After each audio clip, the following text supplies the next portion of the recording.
Բարև ձեզ, արգելի ժողովուրդ։ Առաջիկա 5 կամ 10 տարիների ընթացքում, կամ նույնիսկ կարող է ամբողջ կամ նույնիսկ կարելի է ամբողջ կյանքի ընթացքում սկրինինգային ծրագիր մշակել, որտեղ աշխարհում կա այդպիսի բաներ, զարգացած երկրներում կա, եւ հիմա մի խոսքով արհեստական բանականությունը գալիս է փոխարինելու այս հարցում բժշկի կոնսուլտացիան, եւ արհեստական բանականության հետ դուք կարող եք բացահայտել, թե անձամբ ձեզ ինչպիսի ստուգումներ են պետք, պրոֆիլակտիկ ինչպիսի ստուգումներ են պետք առաջիկա 10 տարվա ընթացքում։ Ես հիմա ձեզ կբերեմ մի օրինակ եւ ցույց կտամ, թե այս օրինակով արհեստական բանականությունը ինչպես է լիարժեք փոխարինում բժշկի կոնսուլտացիան։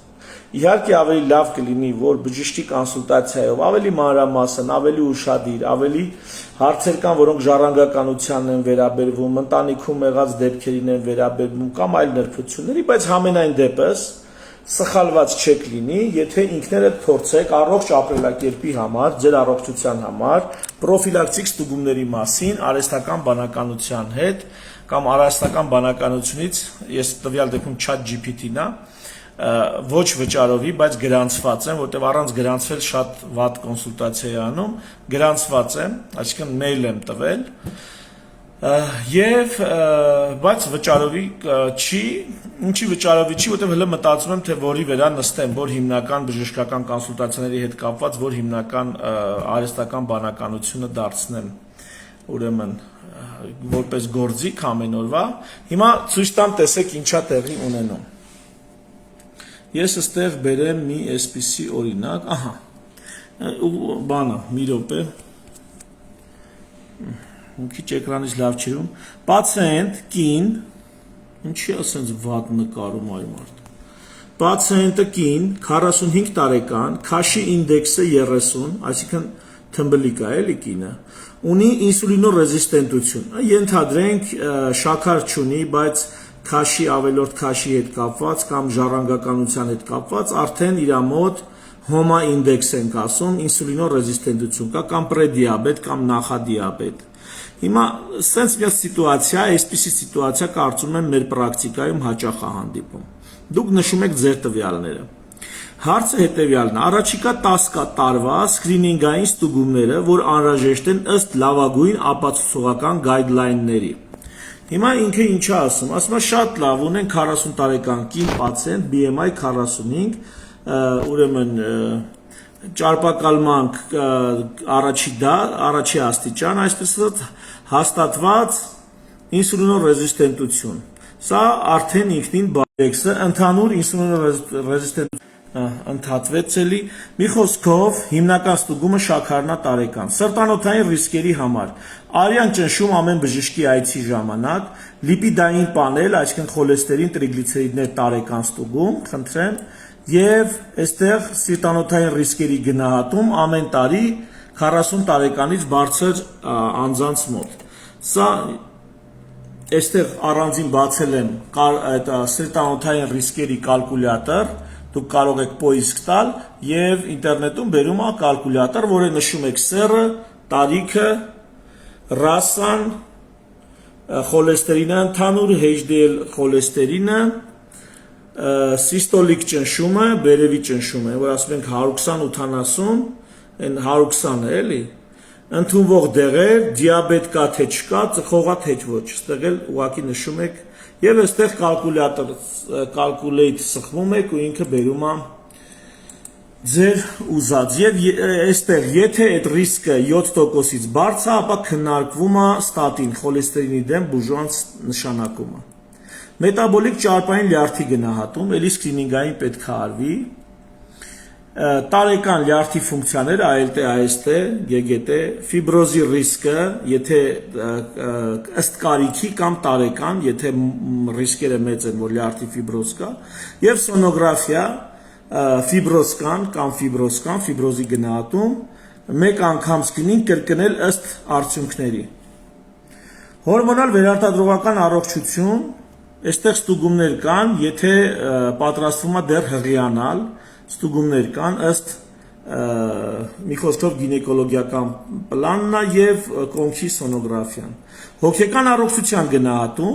նշում է, որ դեպրեսիան եւ անհանգստությունը տարեկան պետքա սկրինինգի ենթարկվի, որովհետեւ դեպրեսիան եւ ինսուլինոռեզիստանտությունը երկկողմանի բացասական ազդեցություն ունեն միմյանց վրա, այսինքն նրանք, ովքեր ունեն ինսուլինոռեզիստենտություն, նրանց մոտ բան է լինում, նրանց մոտ դեպրեսիայի ռիսկն է մեծանում, նրանք ովքեր ունեն դեպրեսիա, նրանք էլ ուտելով ստրեսը հանգստացնում են, դա էլ իր հերթին է բերում պրոբլեմների։ Այս ամեն ինչից հետո գալիս են քաղցկեղի սկրինինգին։ Այս ամեն ինչից հետո քաղցկեղի սկրինինգ։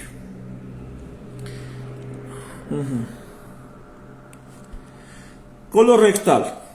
կոլոնոսկոպիա կամ թաքնված արյուն կղանքում սկսել 45 տարեկանից, 10 տարին մի անգամ է սա արվում, բայց քանի որ ես հարցը ձևակերպել եմ 10 տարվա համար ինչ անենք, ինքը ասում է 10 տարվա համար ինչ անենք։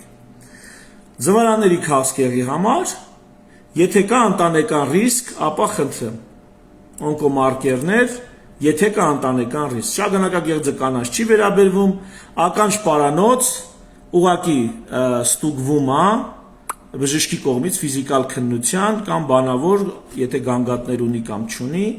արգանդի վզիկի պապքսուկ ամեն 3-5 տարին ըստ ընթացիկ ուղեցույցների եւ կրծքագեղձի համար մամոգրաֆիա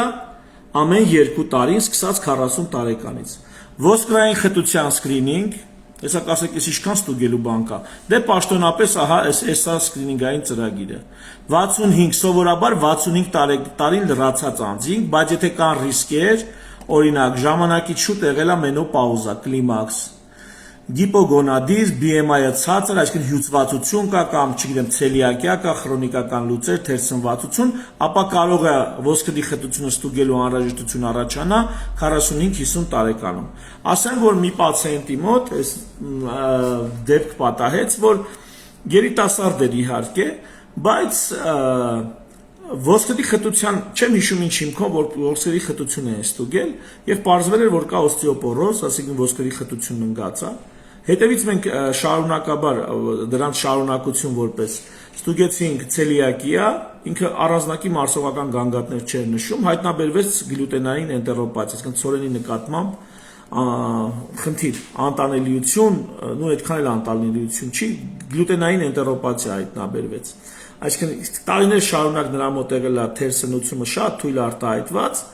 բայց ինքը դրա մասին չի իմացել։ Այսպիսով, եթե կա թերսնվածություն, նիհարություն, հյուծվածություն, չգիտեմ, վաղ շրջանի կլիմաքս, ապա ոսկրի խտությունը կարելի է ստուգել։ Եվ այստեղ ամփոփիչ եզրակացություն առաջիկա 10 տարվա համար խնդրեմ, ամփոփիչ տալիս է։ Ամփոփիչ տալիս է։ Դուք ինքներդ ձեր տանը կարող եք ChatGPT-ի հետ այս սկրինինգային հարցումն անել եւ ինքը կտա, թե առաջիկա 10 տարվա համար որ անալիզներն են, որ ձեզ կոնկրետ ձեզ պետք են ամեն տարի, որ անալիզներ են, որ մի փոքր ավելի հաճախ, եթե ունեք առողջական խնդիրներ, օրինակ եթե ունեք շաքարային դիաբետ կամ արդեն սրտային խնդիրներ ունեք, այնտեղ կտա ստուգումներ, որոնք պետք են մի քանի ամիսը մեկ կամ եթե ունեք մարսողական խնդիրներ եւ այլն։ Եվ սրանով կանխարգելում եք ուռուցքների հնարավոր զարգացումը, շատ տարածված ուռուցքների զարգացումը, սրանով կանխարգելում եք սիրտանոթային ինցիդենտների զարգացումը, ինֆարկտ, ինսուլտ, բարձր ճնշում, սրանով կանխարգելում եք լյարդի, ֆիբրոզի, ցիրոզի հավանականությունը եւ առհասարակ ձեր տարիքին ու ձեր առողջական վիճակին բնորոշ ինչ ռիսկեր որ ունեք